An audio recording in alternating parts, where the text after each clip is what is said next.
Welcome back to Monday Mod Tips. Today we're going to be discussing reassembling internal parts.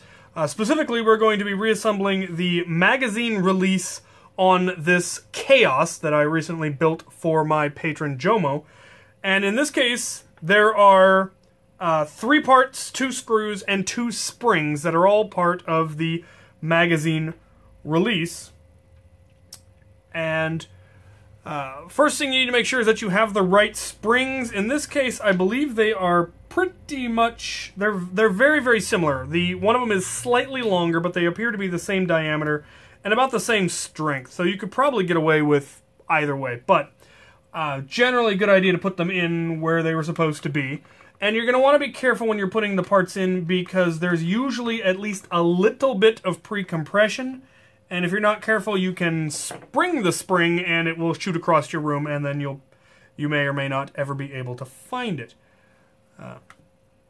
There is generally an order that they need to go in, and in this case, these 2 pieces go in because this is the link between them. That is the part that actually links them. So, that then goes on top, and then your screws go in. And as I said when we disassembled it, generally moving internal parts, like triggers, rev triggers, mag releases, they're usually going to use these washer head screws.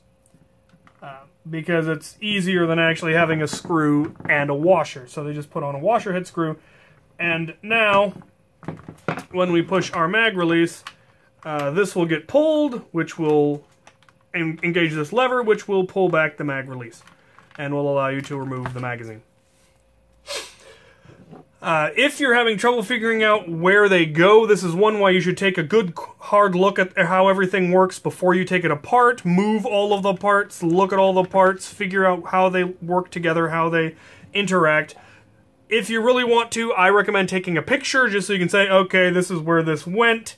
There are often pictures online, but they don't always show all that you need to know, so document beforehand so that you can then put it together, or you can even videotape it as you take everything out and say out loud what it is and where it went as you're taking it apart so that you can rewatch that and figure out and reverse engineer where it all goes back together. So that is what I'm going to show you for internal mechanisms. If you have any questions, comments, concerns, requests for future videos, go ahead and put them in the comment section below. I hope this was helpful, and thank you for watching.